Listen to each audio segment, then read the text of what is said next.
Hey, what's up? I'm Joel Madden, and this is Artist Friendly. On this episode, I'm talking with Grammy Award-winning producer, rapper, and songwriter, Hit Boy.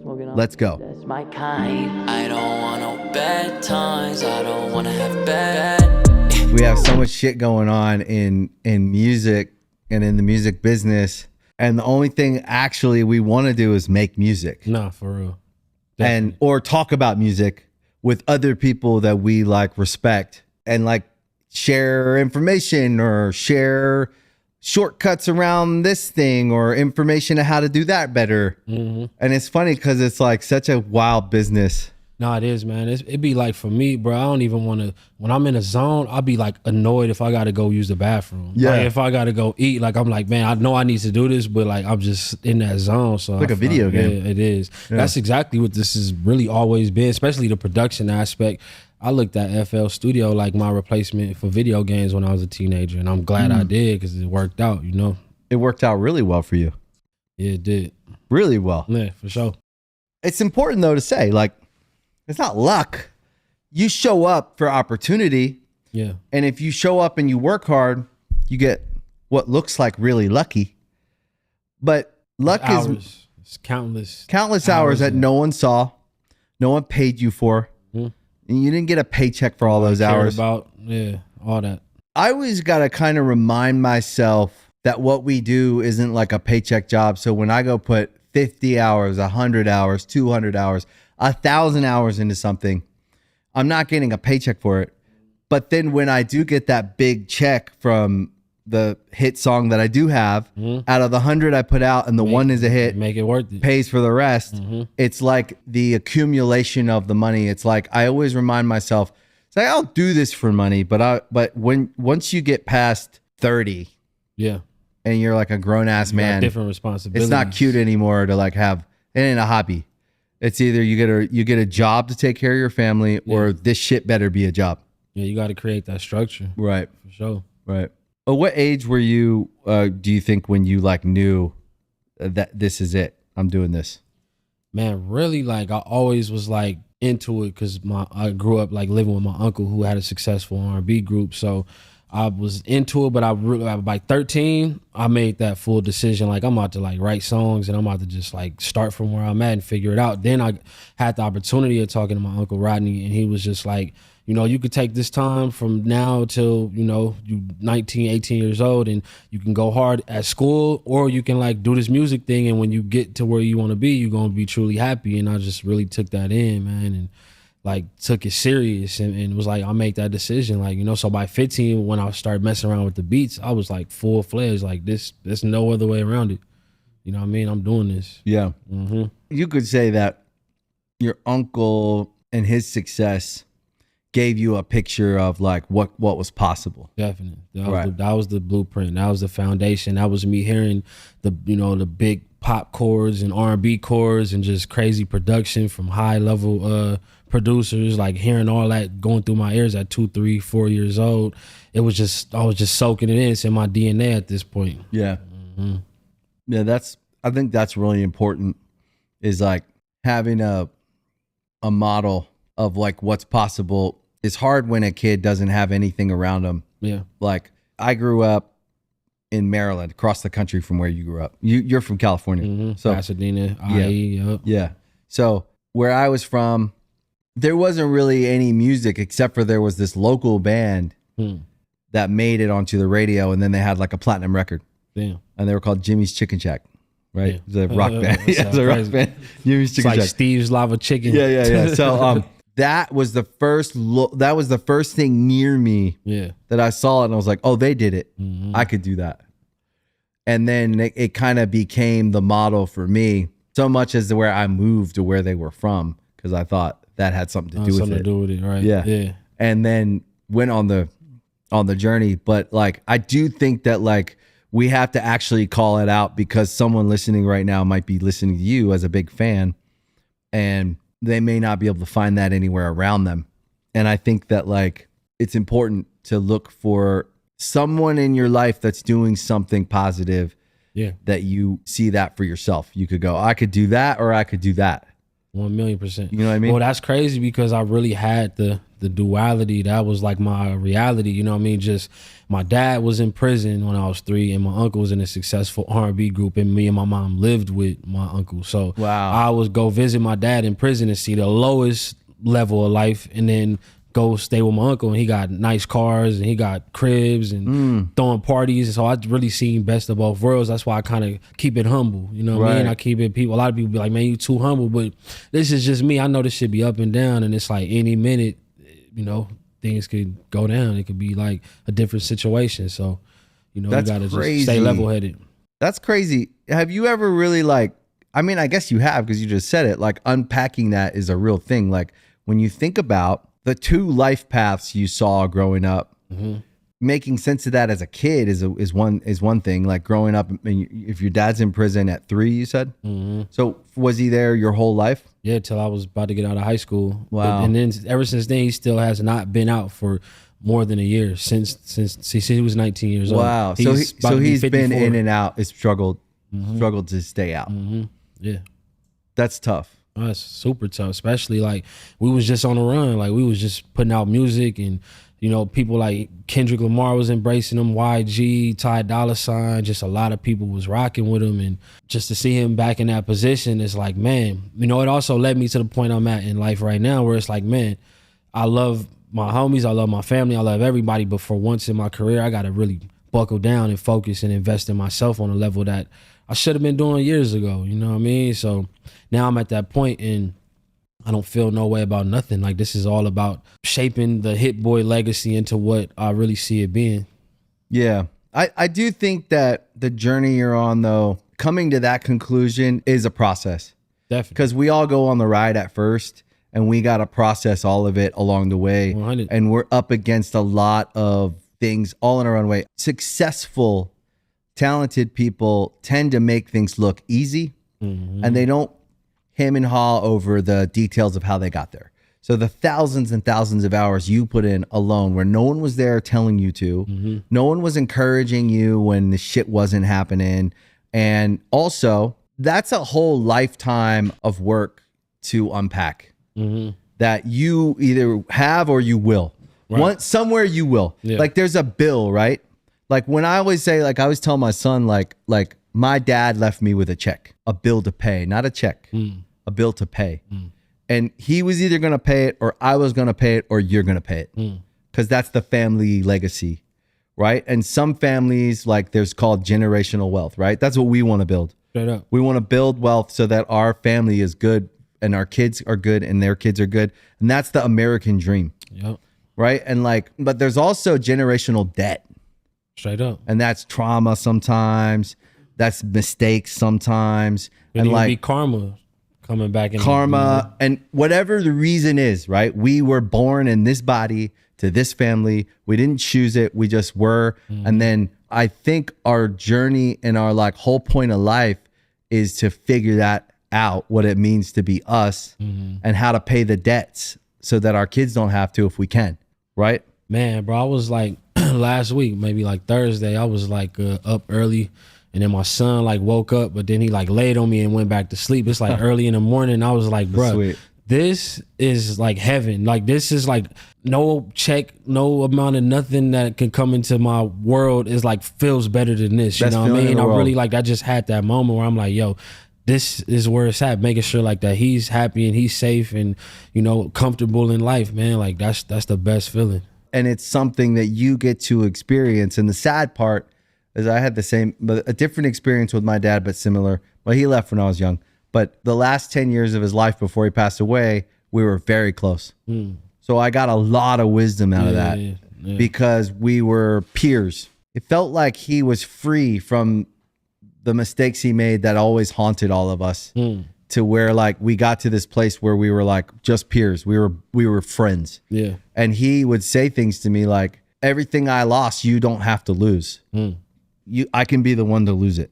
And you don't have to do that. And just like be there for your kids and like be, if you can, right? Yeah. Your dad was in prison, so it wasn't his choice to be there. Like he didn't want to be there. Right. Right. So that's the part of life that's hard to understand too sometimes, when you're in a situation that like you're completely powerless over, you're sitting there. But the thing that you felt the other day when your son was laying on you was exactly that. It was the reward of whatever life is giving you that you almost lost because your dad didn't get to. 100. Like anything I get to do with my son, I'm looking at it like, damn, because I mean, he looked like a little light-skinned version of me anyway. So it's like I'm raising myself, and it's like all the stuff I wanted, like he get everything. Like it's like he just break me down quick. Like he want this, he want that, he want ice cream. Like he want to go shopping at Target. Like, man, we there, because I'm like, I didn't get none of this. You know what I mean? That's the part that I experienced with my son, and he gets it actually, which is kind of cool. Yeah, because he knows my relationship with my dad. I've never like hid anything from him, so he has a real wise understanding of like, part of this is me loving him and like having just a really good father-son relationship, and actually part of it is me healing. 1,000,000%. Because I didn't get to have my dad at my game. Nope. I didn't get to have like, I didn't collect cards with my dad. Like me and my son collect like baseball cards and shit, dope. And like we still do. Yeah, and we're like hustlers in it. We're looking, you know. So he's in music. He makes music, and like we are father son, but we're also like best friends. And that's what I always dreamed of. Because every kid, no matter what they say, your dad's your hero. Yeah, and you want to believe that they are your hero. And actually, my dad was, and I'm sure your dad is. My dad was a good guy who had some bad ways. Yeah, for sure. And my dad. He like a super likable person, but some people be scared of him for no reason. You know what I mean? And it's just like the wildest thing. But yeah, I get what you're saying, man. But I saw when you guys were rolling out his music, and I thought it was really special. I thought I saw you guys really like doing some healing and some bonding and some making up for lost time. And I actually feel like everyone watching was happy for you. Yeah, I felt that. I sensed that. I seen the messages of people motivated because of their relationship with their dad or their parents, and I seen the impact it was making for sure. That's why I just hurt to see him back in that position again. Yeah. But like you said, man, some people, it's like they could be great people, but it's like they just find themselves in these messed up situations, man. Yeah, it's like they can't get away from it. Yep. And we've all known those guys too. And it's like no matter what, like it's like, man, my pops made a lot of money. He made a lot of progress. He was on stage with Kendrick at the Pop Out. He was like doing songs with YG, Snoop Dogg, Ty Dolla $ign, all these people embracing him. So it's not like he didn't have a path, but it's just like he's so deep in the other side that it's just like trickles down, and it's like it just hit him at, you know? Yeah. Every time down there. Yeah, it's hard, man. It's hard to make sense of like, he was winning. We were all watching it.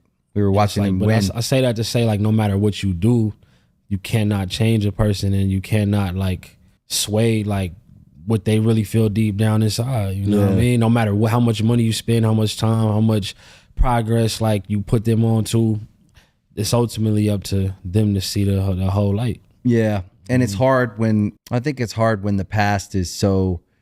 When you spent more time in one cycle, and then you get into another cycle that's say a positive one, and you're heading towards more of what you want. Yeah, the past can still be there's a debt there that sometimes is too great. Debt is the word for sure. You know what I mean? Man. And it's hard to understand though, and it's hard. And more than anything, when I sit with you, and we've gotten to spend some time together, and I respect and admire you. Oh, for sure, same. Because I see somebody who is. You know, it's crazy when you meet someone who's got so much talent and is success, like straight up, undeniable, good old fashioned success. To be able to actually just talk, and I mean, you know some humble guys in the business we're in, and then you also know the guys who aren't humble, and like you come to appreciate people who could be in the room, and then just be cool, just be in the room. Yeah, you know, for sure. Like I ain't never had to be like the center of attention. I just do what I do, and it comes to me. You know what I mean? The attention, the love, the money, whatever it may be. Like I'm, obviously you want to make the bread, but it's like this. I just make so much music. I have really no choice but to win in some capacity. You know? Yeah. Mm-hmm. But you also understand that the person that's generating all that is a guy who would also go work at Home Depot if he had to take care of his family, or 100. go do whatever he had to do to take care of his family. And that the things you've earned, you earned them. But you also can enjoy them as a blessing, like the time with your son. You're the one showing up for your son, but you're also a richer man because you understand what you're showing up for. Whereas some guys are missing it completely. Yeah, missed the point. They're missing the whole point. And the loss that you had to suffer as a kid with your dad in prison, and I'm sure all of the moments missed, is why you get such a rich, full experience and relationship with your own son. And I feel the same way about my kids. I feel like a rich man because I know what I could be missing if I wasn't aware. And the other day, that's the richest I ever felt. You know what I mean? It's like, I done made some bread, but like that, it's nothing that could compare to that peace, like that real love. It's like, it's straight genuine with him. You know what I mean? I always say my kids make the money and the success matter. Because we could have money from success. Feels great. It's like an amusement park ride. You can get on it sometimes, but the kids make it actually mean something where you go, oh, okay, now I see why I'm doing this. Yeah. Make no mistake, your son is going to follow in your footsteps success-wise, whatever he decides to do. Because the model is there. It's so strong. You know what I mean? That's what I think about too. Is you and me both probably could say there was a good chance. Actually, I bet if a bunch of statistics people got together and they made a list of everything we experienced in our life, right? They would tell us our odds. Like the statistics would say, I was more likely to be a drug addict. I was more likely to be all the things, right? And so to be a success story against the odds of all the things, I think is like, it's something we can be proud of. Yeah, for sure. We should be. For sure, man. I mean, bruh, like literally the house I made the beat for Niggas in Paris, and me and my mom was on Section 8. You know what I mean? Like I had a little bread from like selling beats, but like we was still doing bad. We was still fucking, like when I started making beats, we was standing in the WIC line to get free milk. Like I literally went through this shit. You know what I mean? As soon as I got bread, like I had got a check from Polo when I was like 18 years old. He gave me like a check, and I went and cashed it and put it in my sweater, like the whole bankroll. I went and bought my mom a little purple Ford Escort. I'm 18 years old. Like, but it's like all like that's what make it matter, man. Being able to like change my family's trajectory. That's man. right. Yeah. That's crazy though. That's also too, when anyone thinks when you have your first hit or your second hit, they think all of a sudden you're rich. That's not how it works. Yeah. There's a delay. Yeah, you got to keep having hits, and then you start to realize like you got to balance relationships. You got to be able to work the rooms. You got to be able to like just get yourself in that position at the right time, man. For sure. And we have to stay out of trouble. Yeah. And what happens when we get a little bit of money? People find us. Worst kind too. People suck, man. For real, I've learned that, especially like getting more bread and just like understanding how life works. It's like it's some crazy people out there. There's crazy, desperate, entitled, whatever you want to call it, entitled. It's all coming from a place of I want what you have. How do I get it without having to do anything? And that's the difference between an artist wants to create, an entrepreneur wants to build. All of those things are positive. The money is a byproduct. The money comes with the success of the thing coming to life. That's a byproduct. So you're not actually measuring the money when you make the thing. You're just going, this is dope. I want to do this. This is great. Or I want to work with Kanye or this person or that person. Like, this is cool. I want to work with Jay-Z. That's the dream, right? I want to work with legitimate artists that have been around, right? That when you're getting started, then you're inspired by. Yeah. The money's a byproduct. All the stuff, the fame, the money, the success. People don't look at it like that. They look at it like that's the driver. I'm about to hopscotch in and I'm good. I'm about to get this bread. It's like, man, bro, easy. I went through like, every phase, like going broke multiple times, like fucking making it back and all over again, man. It's like I had to bump my head a million times before I like got to this position where I'm like empowering myself and got the right nucleus around me, the right people to just like literally like trying to line every piece of my life up. Cause I feel like if one thing is out of whack, everything else is gonna fall down. So like now that I got that perspective, I'm trying to line up and just align with only the right people, man. That sounds right though. It sounds to me like someone who's had the actual experience. That's the only way you gain it. You could talk to any guy who's been in this business a long time, Yeah. we've all had to do the same thing. Yeah.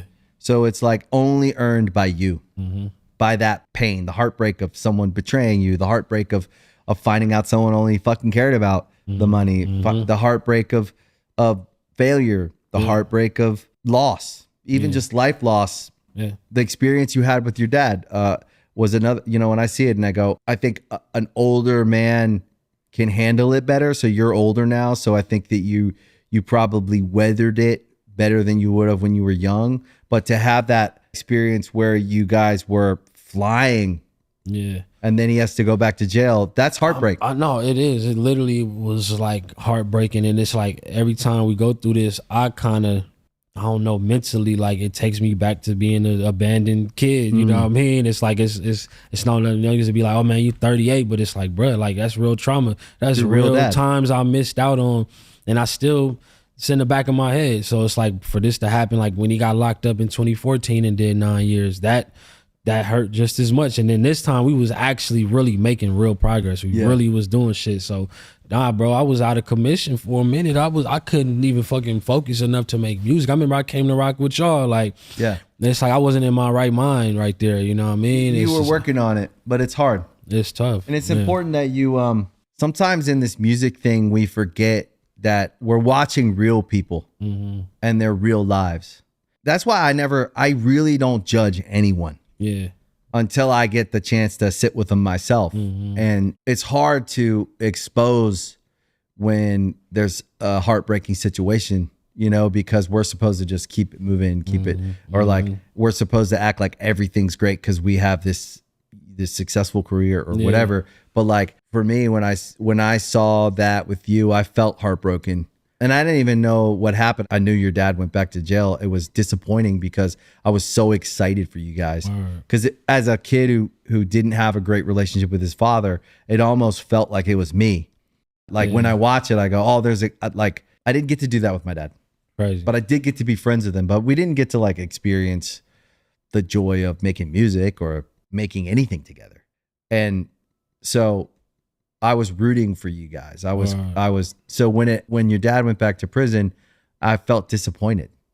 And I felt heartbroken for you because it was like, oh man, like I think everybody was actually excited. Yeah, no, I still see people on the street. I mean, I'll be outside, whatever, go to Vegas, anywhere I'm at, people be like, man, that shit you doing with your pops, man, that's ill. Like I've had execs in the business be like, bro, you did a bunch of dope shit, but the illest thing I've seen you do was like trying to, you know, turn your dad up. Like that was an ill situation. So I see strangers, man. They be like, some people won't even know he's locked back up. Like, oh man, when Big Hit dropping some more shit, I love Big Hit. Like I hear that all the time, man. So it'd be like, you know, it's like, it's two sides. It's empowering to know that we made an impact, but then it's just as heartbreaking to be like, damn, like we was really on that track. We was really on that road about to make this happen.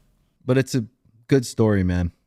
Word. Honestly, to see people try is a good story. That's all that was, man. You know what I mean? And it was a lot of that was paranoia because I know him and I know how quick shit could go left. Right. I was like, let's just mash. Let's like whatever type of bread I gotta spend, whatever type of traveling we gotta do, like we about to just go max out and until something go down. You know what I mean? Yeah. And it's like, I don't want to say it's inevitable, but it has been. That's the pattern I've seen my whole life. So it is what it is. I just did the best I could with what we had in that moment. That's why you're successful, because you try to take things into your own hands. Yeah. That's what you were doing. That's why you're a good dad. No, straight up. Yeah. And that's why you're successful in this business. This business will eat you up and spit you out, and it'll either kill you, literally kill you, or you'll be a shell of a person. Oh no. Or you'll be a what once was sad case. Sad. I've seen it. You've seen it. I guarantee you've seen it. Crazy. I mean, bro, the kid that taught me how to make beats, he was my age, 15. He was already advanced. He like knew how to work FL, and they had the program Acid Pro back in the day where, you know, that was our Pro Tools. We recorded our vocals in there. He was like, I used to be like, man, I would never be like ill as this kid. He ended up not doing shit, but he was the first one to tell me when we was 15. He was like, bro, the only way we not gonna make it is if we stop. That's right. And it's like, I took that to heart. He didn't even take his own advice. he ended up like a few months ago, he overdosed on fentanyl. Like, and it's like, I think he was on his porch for like 2 days before people found him. But just to see somebody I looked up to and used to really be like, bro, I don't even know how I can even get as good as him. And just like, I did all this shit in the industry. He didn't do nothing. It's just like perspective. Like, damn, like you really gotta dive in and you gotta like believe. Like you gotta really like, it's, I don't know. I guess I just had something else in me, man. Well, I'll tell you, that pushed me to go there. It's heart. Yeah. It's something about having heart. And when I say heart, it's not just mental toughness. It's not just the will to go forward, but also to feel things. Yeah. And be able to deal with it. That's why you can be an artist and work with artists. Because that also takes humility.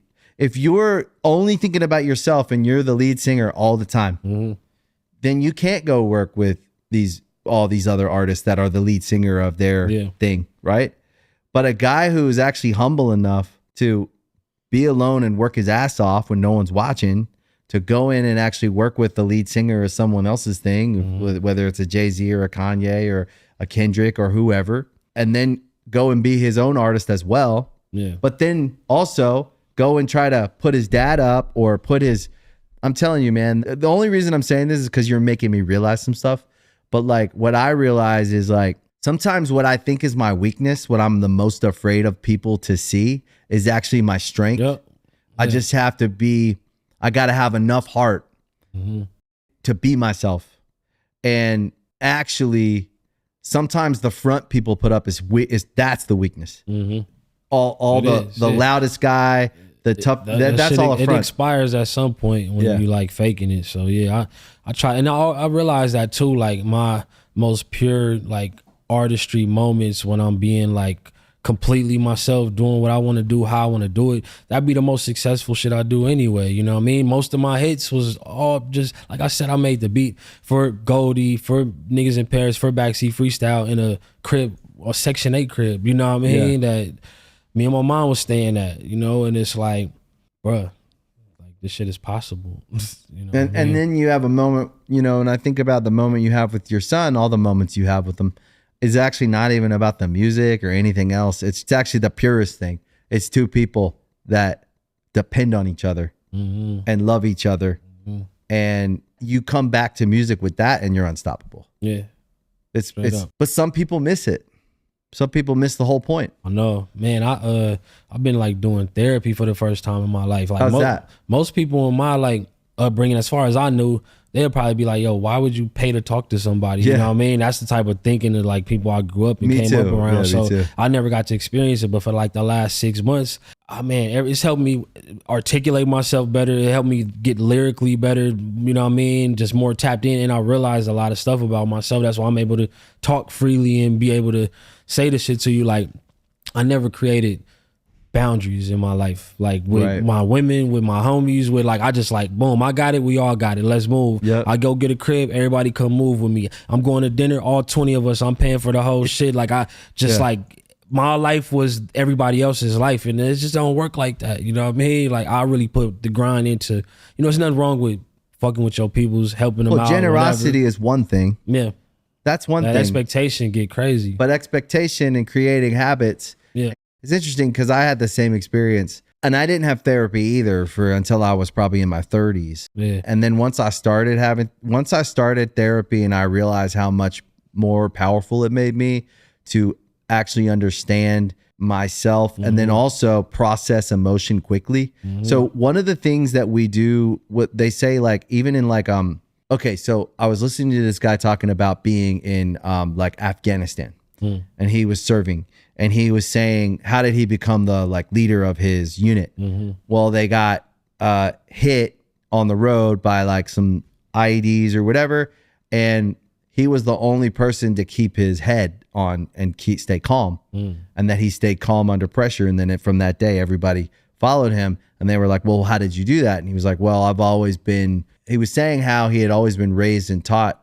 And I don't know if it was therapy. I can't remember what he said, but he said he was always taught to process situations and emotion so he could do it very quickly. So in a high intense situation, he could keep his head on straight because he was able, the game was still slow for him.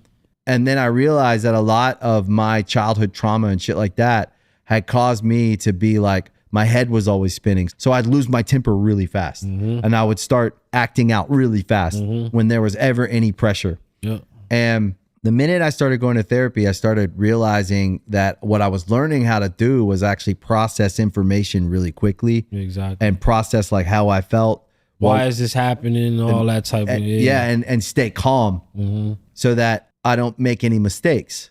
And then sure enough, as I stay in therapy, I've probably been in therapy now for like 14 years. So I'm 46. I was probably 32 or 33 when I started. So long enough, I started after about 5 or 6 years of therapy, I turned a corner where I was always calm. And I could process any good news, bad news. I was always calm. Unless I was excited about art or something. Right. And then I started leading people. I started companies and I started having, and I realized there was a real correlation with leadership and the relationship with self. How do I feel? Self-awareness. And then you can start to see other people. You can start to see people that are anxious. You can see people who are traumatized. You can see people straight up. You can actually start to see the board and you can see people's weaknesses. You can see, it's interesting. It makes you better in life, in business, in work, out in the world, when you're moving through the world, when you're on the street. You can see the guy who's agitated. You can see the guy who's anxious. You can see your instincts become stronger. And so like, it's interesting because what I thought was negative has actually been the most positive thing I've ever done. I thought it was negative that I had to go to therapy. I looked down on myself. I feel you. That I had to go because I was messed up and I couldn't. I mean, it could be like a stigma, you know what I mean? Like I said, like some people be like, man, especially in the hood, whatever, like, why are you paying to talk to somebody? You know what I mean? That'll make you feel uncomfortable. That'll make you feel like you might not be doing the right thing, but like all that's bullshit. Like, you know what I mean? You could really like dig deep and really like get to the real reason why shit is happening, like by embracing like the real. You would say like the last like 6 months you've been going like regularly, you would say? What would you say the biggest discovery so far has been? Really the boundaries thing. I feel like that trickled down into a lot of parts of my life, like the way I moved with people and just like me not investing as much time and energy into myself that I should have at certain points in my career. I'm trying to share with everybody else and put the effort and energy and money and resources into other people versus like I should have motherfucking been doing a lot of shit I'm doing right now. But I also, like you said, the negative thing looking like in the long run being a positive. My publishing deal, I was in a publishing deal for 18 years and I used to be like so distraught, frustrated, wanted to quit behind all this shit. But then now I'm just looking at it like, man, God slowed me down to like go work with the Jay-Z's, the Beyoncé's, the Travis Scott's, the Drake's, like to gather this information, get powerful and as talented as I can be. And now I feel like, man, it's like a fucking slingshot. Like I'm about to go into the stratosphere just you know, on a personal level, you know what I mean? With my art, I know my raps, my lyrics, my beats, my videos, my swag, everything it's on a whole new level. So however, you know, this is received when I do drop, you know, new music, I know it's a step in the right direction towards me just being the new person I need to be, the better version of myself. Yeah, it's evolved. Yeah. Software update, man. That's right. You know and it's and everything you went through, like that's the thing is when I look back at my career and the things I wish I would have done different, right? I can't say that if I did them different, I would be here. And where I'm at right now is where I want to be. Yeah. And to feel that way is worth. I feel like my life just started over when I got out my deal. You know what I mean? I feel like my life is like got you know, I got all the resources I need and the information and the talent level, you know, to take it to these heights that I've been trying to get to. Everybody knows you do.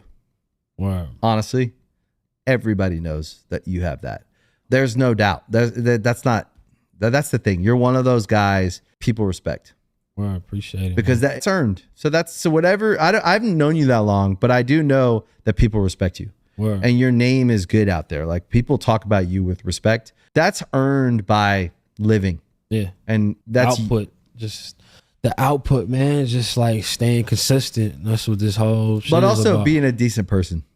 Yeah, that too. You know what I But mean? sometimes I used to be feeling like, man, this shit overrated. Being a good nigga, you know what I mean? Being a good person is like, Yeah, that should be overrated. But at the same time, long you term. cannot look for anything back from that. And it's not to say I was, but naturally as a human, you have certain feelings, and it's like kind of cold when you could give so much to somebody and then they don't reciprocate. You should be like, damn, that's cold. But you just can't expect nothing out of nobody. You know I what mean? used to feel that way.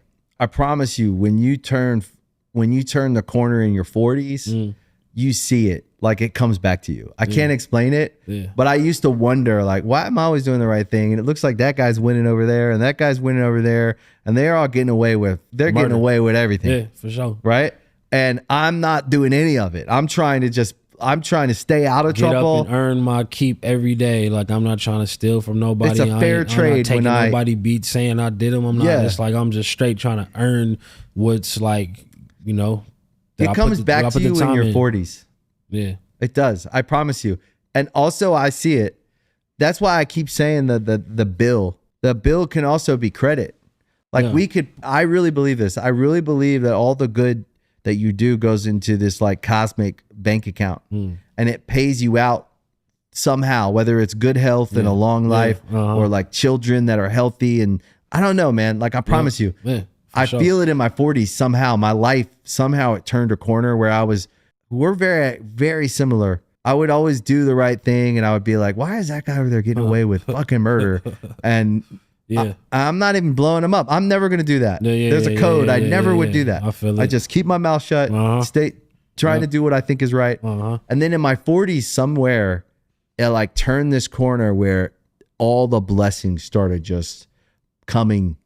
And the people that I saw that were lying and cheating and stealing and hustling and doing all these things started getting their bills. Yeah. And the bill is like, sometimes the bill is like death. Sometimes the bill is jail. Sometimes the bill is bankruptcy. Yeah. You know, and like it's things you can't pay back. You can't pay for. And my therapist told me a long time ago, he's like, every day, if you can pay the check, pay the check. Pay the check in the gym, pay the check at home with your kids, pay the check at work. That way it doesn't get too big. If the guy doesn't pay the check with his health and he turns around and he's 60 and he has a heart attack, that's the bill. I remind myself that when I'm doing something that maybe is hard, or maybe I could lie, I could steal, I could take advantage. I could be an asshole. Right. I could be like, you know what I mean? Right. I'm just going to pay the bill here. I'm going to do the right thing. For sure. And then I have faith. It'll be better in the long run for my own peace, my own sanity. You know what I mean? That's how I'll be looking at it. That's also, to me, a sign of high emotional intelligence. And I think artists, for the most part, are highly emotionally intelligent. Yeah. The ones who get fucked up, we could probably point to a bunch of other things that fuck with that emotional intelligence.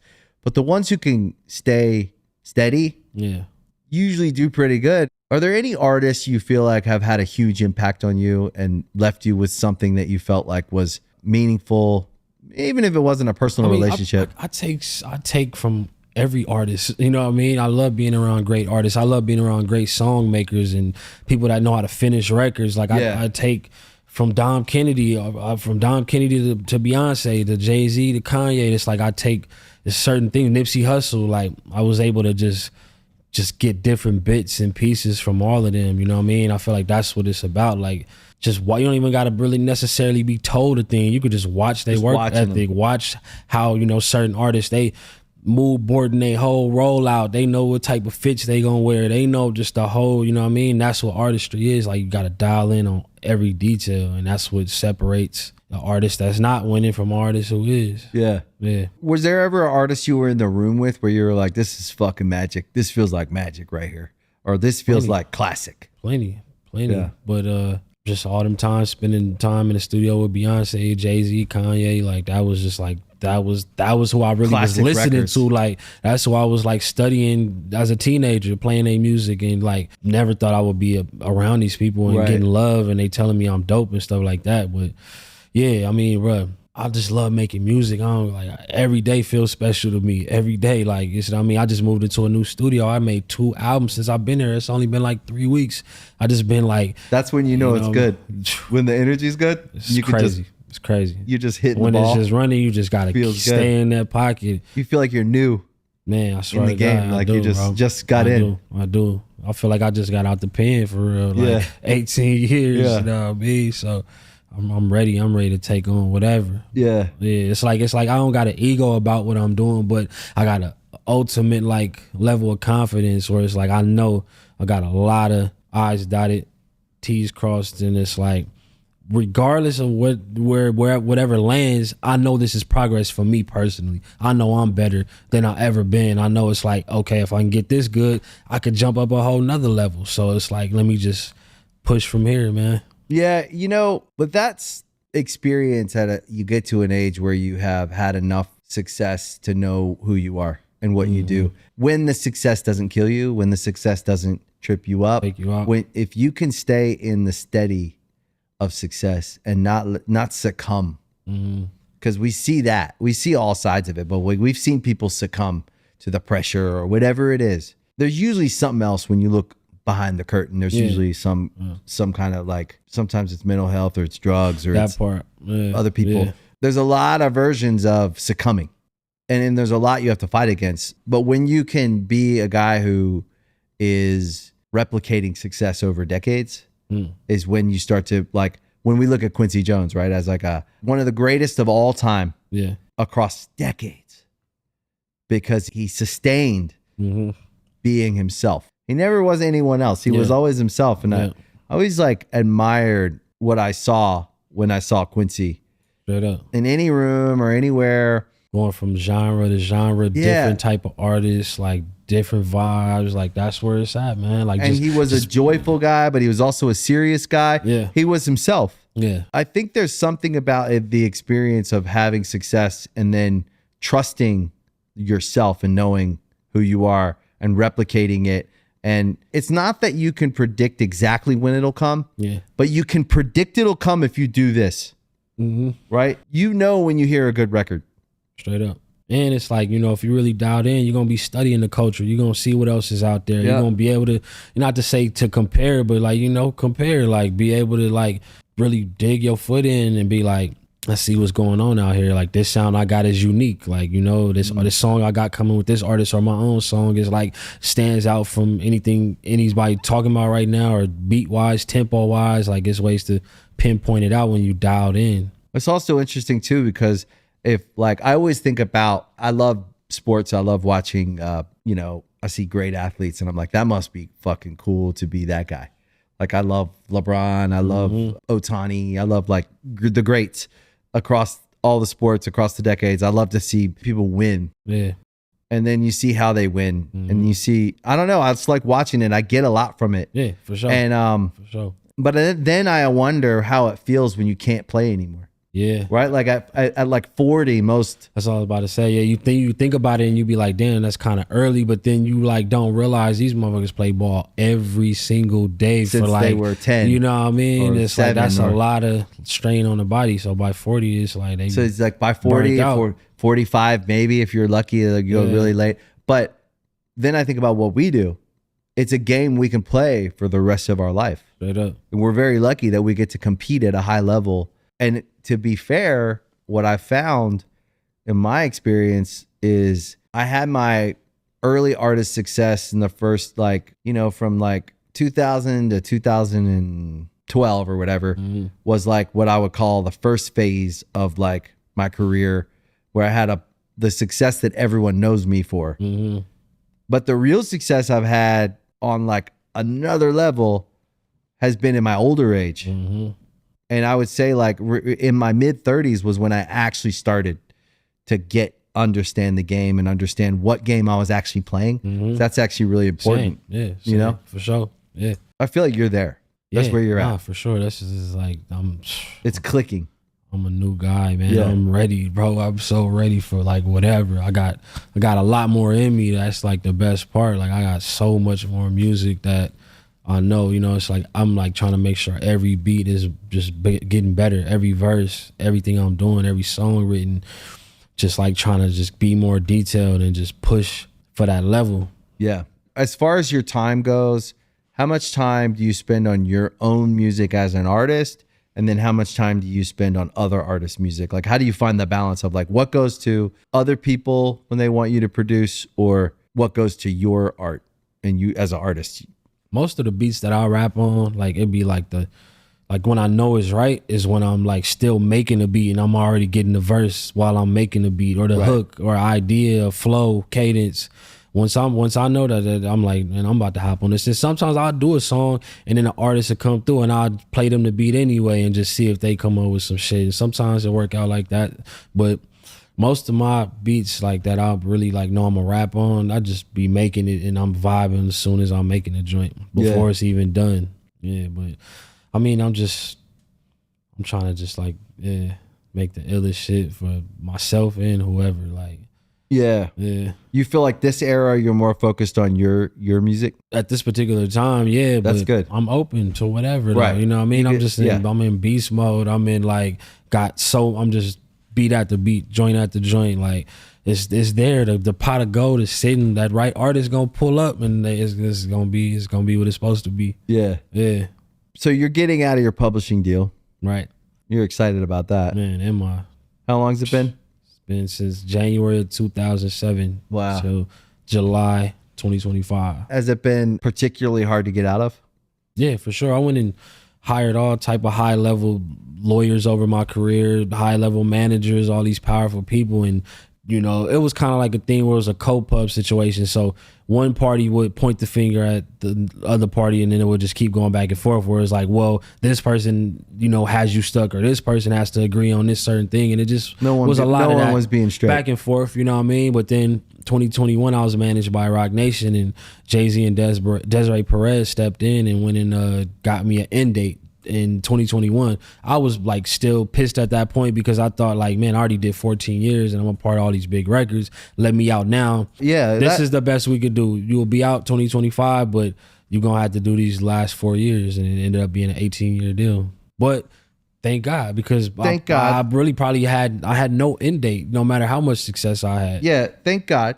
Yeah. Let me call it out because it's not fair and it's wrong. Yeah. Okay. You are gracious and you also understand the business you have to live in. You take your lumps, right? Like I feel the same way. Listen, I work with every major label. I work with every lawyer. I am a fair guy. Also, I'll take my lumps. You got me. Like, it's okay. Like, it feels to me like you handle turning that negative into the positive. Like, right. you know, now at this point, I'm looking at it like, damn, like I'm getting all my reparations. I'm getting what I'm supposed to, you know, where I'm supposed to be. But I had to be held in that box to really cultivate my talent and get myself mentally and musically where I should be at. Well, that's how a winner looks at a tough situation, because that's how I look at it as well. I used to be pissed. I did plenty of interviews and I went on Joe Budden podcast, all type of shit, like talking about this shit, pissed, sad, whatever. But, you know, looking back now, it's like, man, that shit was all a part of the story and a part of the growth, and just like helped me get to this point, man. And part of what makes you a better person, because you also understand like what it feels like to have someone do wrong. Yeah. And you have really no power in it other than what you do after. And I think that, you know, I actually think this new area you're entering is going to pay you back 1,000 times. I think like the fact, you know what I mean? For sure. Yeah. Yeah. I think it's really, but I really. get what you're saying, for sure. Like, I feel the same. Like, but I still want to call it out. Situations like that happen every day, and some artists never get out, man. They just never, they never figure it out, and that's the other side of this business that's tough. Yeah. Yeah. You know, because when we're kids, we're excited. To be honest with you, at the time when I was 18, 19, I would have signed anything. I was impoverished. 50 bands. I got 50K at 19 from my deal. That was, I mean, we was on Section 8, bro. Yeah. Like, of course I'm about to take the 50. Like, you know what I mean? But I didn't understand that I needed to have an end date. I needed to have an exit strategy. Yeah. Like, I didn't think about that. You know what I mean? So that is what it is. I actually think, though, if it doesn't kill us and it doesn't make us bitter, miserable people, it makes us better guys who understand when someone else is suffering from, or when someone else is going through that. And I actually also think it makes us better business guys, because we're actually not out there doing the same thing to people. We're actually trying to help people build smart careers, I want to be the guy that you meet on the other side of 40. You go, man, I'm glad I met that guy. When I came in the game, I was 18 and I met that guy, and he was one of the only ones who told me the truth. Kevin solid. Yep. You know what I mean? Straight up. And like, that's always been my goal whenever I started any of these businesses we have. Like, that was actually it was as simple as that. We were like, can we be the guys we wish we would have met? Yeah. And like, could we live with that so that we have a good name? I think that's what made us that way, is a couple bad deals. Straight up. You know what I mean? Yeah, you just naturally get so much insight, so much. You on the phone with lawyers, you learning about shit, you learning why the deal is bad and all this. Like, yeah, you getting this as part of education for sure. Yeah, there is a version of the music business where we make good deals and there's a fair trade, and like in success, we can share in the success, and then also there are new terms and new deals. Like when. You know, when everybody's made their money back times 100, it's time to make a new deal. You know what I mean? For sure. Man, it's crazy though, because that even like it's beyond just the music business. It's people in general, like vetting out all these people. You know what I mean? Like, motherfuckers are crazy out here. Because the music business can be like life. It can be like what happens in the world. And so you have to be aware. You have to be, I don't ever want to be a paranoid person. I'm not. Yeah. But I want to be someone who trusts my instincts and can see something coming. Yeah.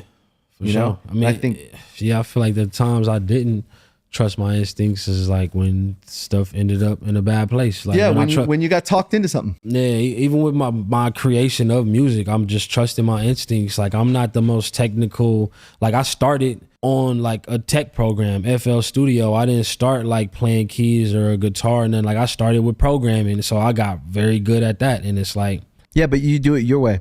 Yeah, I'm not classically trained. I don't really play guitar. I play a little guitar, but not a lot. My brother plays. You've seen him play.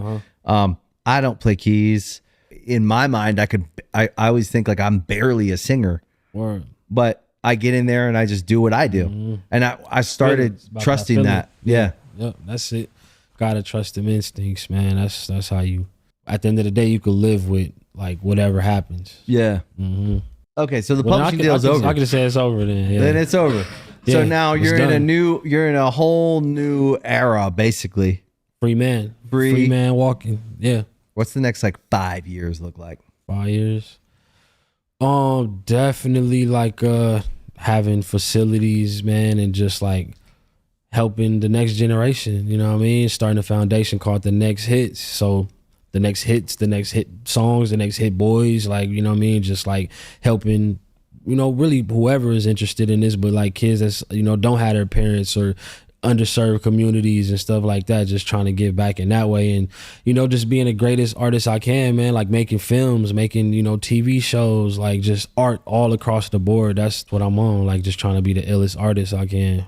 That's worthwhile. Yeah, no, that's good. I'm feeling good. How old's your son? My son 5. Okay. Yeah. That's going to keep you busy too. Nah, for sure. Yeah. I mean, yeah, just watching him become like... Is he musical? Man, he already made his first song. We did a video and everything. He did it when he was 3 for his 4th birthday. Then we shot the video at his 4th birthday party. But I'm like, I just let him get on the mic and he literally was like having his own cadence and saying little stuff that was cool to him.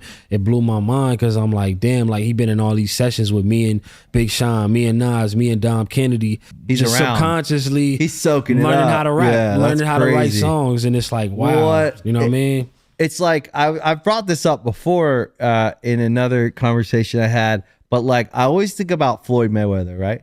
He grew up in the boxing gym his whole life. Yeah. And he's the greatest boxer. It's like Floyd is, I love Floyd Mayweather. Yeah, no, for sure. I don't know why, I just fucking love him. He just is so good at something. Yeah. And he's aspirational. Like, and actually the only people hating on Floyd are just jealous. Floyd greets people with love. Yeah. Like he wants people to be great. Like that's my perspective of, like, again, I'm like an athlete. I wasn't an athlete and I always kind of dreamed of like, what does that feel like to be like that great athlete?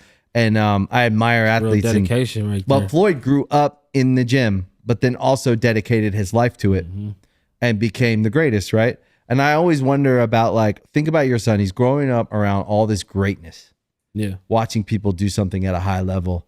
just soaking it up, whether he wants to or not. Yeah. He's just there. It's exciting to think about, like, if he chooses that path, what he could do with that knowledge and that wisdom of like just a lifetime. Man, I didn't like record my first song till I was like 14, 15. He got a 10-year head start on me already. So he already in that position. It's crazy. We was at the studio the other day, and I got this basketball court in the studio, and it's kind of like high, and he, 5-year-old, so he got to throw it up to like hope to make it in.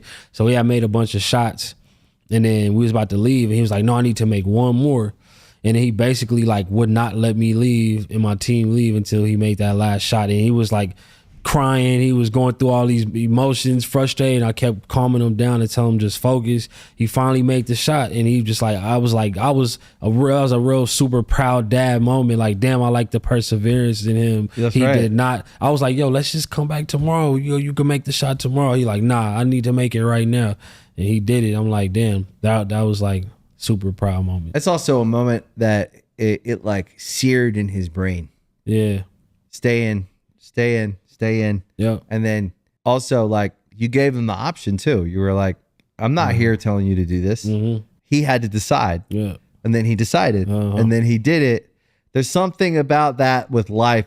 Like, as a lesson in life, we all needed that somewhere for someone to give us the choice to decide to stick to something. And then we got the result. We actually did make the shot. Yeah. I think that's like pretty profound, man. That's For sure. actually Everybody pretty profound. clapped after he made the shot. I know that made him feel great, man. Yeah. That's like just instilling confidence and just that perseverance, But sometimes when I see that stuff, like, that's pretty profound, man. When I think about it, like, maybe someone out there is listening to this, sometimes like what we watch our kids do in these small moments that like anybody could write off is actually profound pieces of wisdom that we didn't really, like, you knew what you were doing without articulating it or knowing what you were doing. You knew your instinct as a father was, there's a lesson here and my son wants to learn it, and he decided this is the time he wants to learn it. It's something like, if I stick with this, will I get it? Yeah. And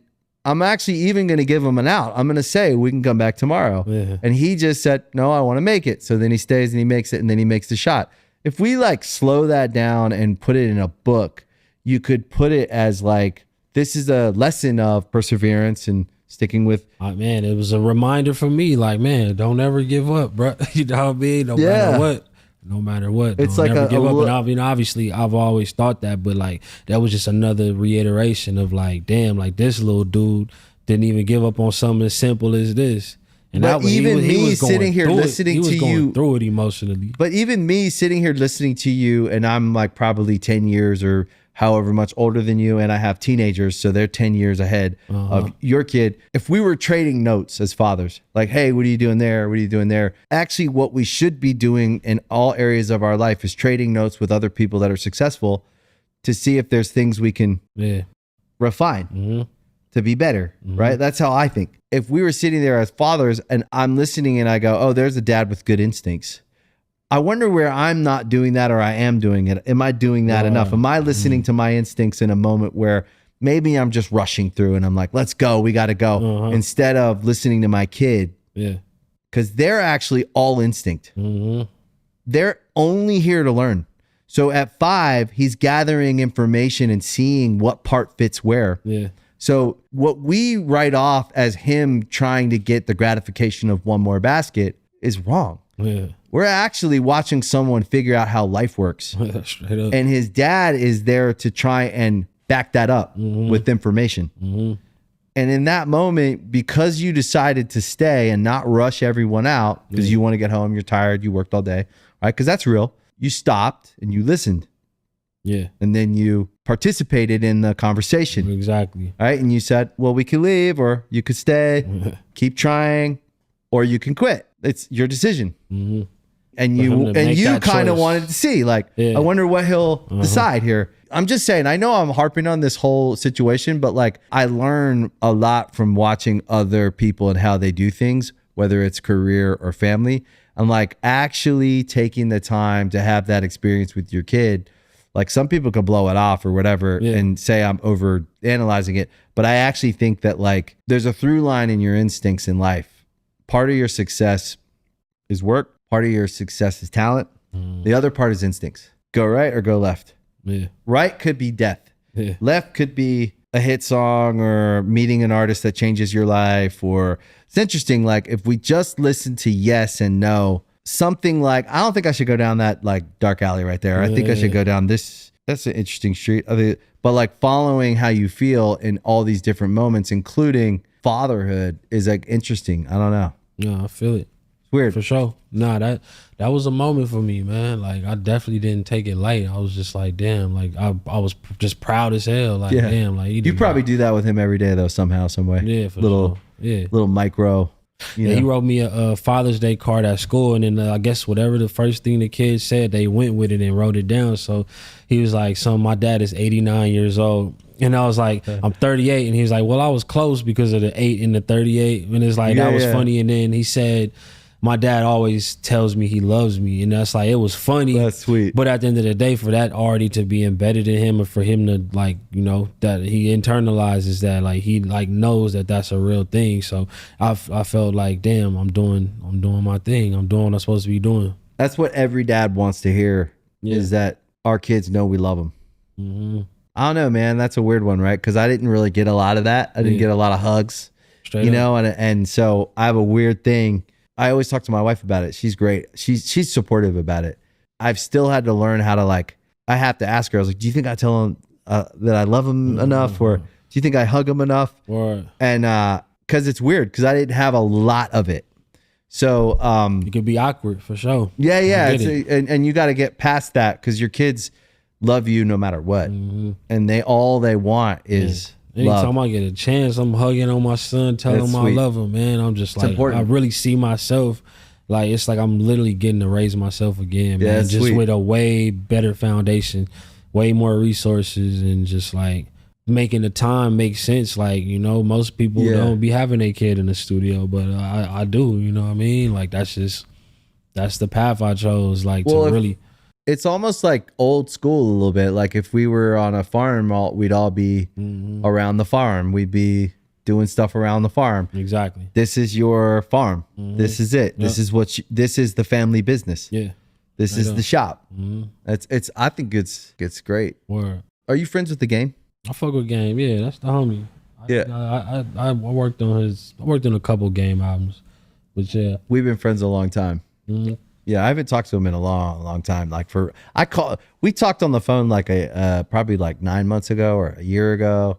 We caught up after a long time. Talented dude, man. Yeah, he is. He's a crazy rapper. Yeah. He get in there and get it done, man. He doing 10 songs a night still. I always liked him. I knew you guys have worked together. So I always liked him. We had a very special friendship because I think we were experiencing success at the same time, maybe. And I think it was head spinning for both of us. And he was in like gangster rap and I was in like rock. So we always thought each other's worlds were interesting. And we always had a really good time together. Like it just felt like mutual kids. Respect for sure. Yeah. Yeah, nah, Game. Like he did an album with my dad. Like I produced the album. Like we did an album in one day, and then we dropped it. Like we did it like Thursday or Friday, and it was out by like Monday. Yeah, I saw that. Yeah, we just went in. Like we just did that shit. That shit was dope. So you have one record coming out or 2 records coming out? Man, I got 4 records coming out. So 4 maybe records. 5. I don't know. I mean, nah. I'm dropping 2 solo projects to end this year, and I'm dropping another album, like mixtape with my homeboy Spank Nitty. He from the IE, from him, is super dope rapper, creative and shit. And then me and Alchemist, man, we got some great stuff lined up, man. I'm excited about it. That's great. That's gonna be great. Yeah, I'm just locked in. I'm creating every day and just excited that I can feel my growth. I can feel like myself getting better and more dialed into my artistry and my music, my beats. Like everything is just breathing right now. You know what I mean? Yeah, I feel like you're at a place where I've been, and you got to realize it. Every now and then we need a reset, right? But it's not starting over, because the hardest thing you did, you've already done. The hardest thing you will ever do, you've already done. It's getting from there to here, but you're here. Getting from here to here is a lot easier. So I think that you're in this like really exciting place. I can feel it, where like the next 10 years of Hit Boy is going to be the best 10 years of Hit Boy Straight up. because of everything you know, everything you've been through, everything you've experienced, all the work you're doing, not only in the studio, but in the gym, in therapy, in life, in figuring out what it even fucking means to be Hit Boy is the real work, right? Yeah. The music is just going to be a great byproduct of like you getting everything you deserve out of life. The time with your son. Yeah. I'm excited for you, man. Man, let's get Fucking it. awesome, Appreciate bro. it, man, for sure. And then we're going to make some music together. No, for sure. We You're already going to produce a good Charlotte single. Nah, I'm ready, bro. Yeah. Shit, let's Or run it. maybe a whole album. That's where we talking. That'd be sick. That's where it's at. Yeah. Let's do it. You got an ear for rock, man. I mean, You do I just good- love you I do just good in love there. I just love music, Yeah. period, man. I Yeah, just you like do. dope shit. Like it don't matter what genre it is. If it got a good feeling to it, some good chords, drums, whatever it may be, I'm into it. I'm rocking. Yeah, Yeah. good is good. Yep. I'm excited for you, man. Man. Thanks for coming appreciate on. you. For sure. Appreciate you having me. Cool. Thank you for watching Artist Friendly. If you like this episode, please make sure you hit the like button, you follow the channel, and please share it with your friends. We appreciate the support. That is why this show exists, because you listen to it. Thank you guys, and we'll see you next time. I don't wanna have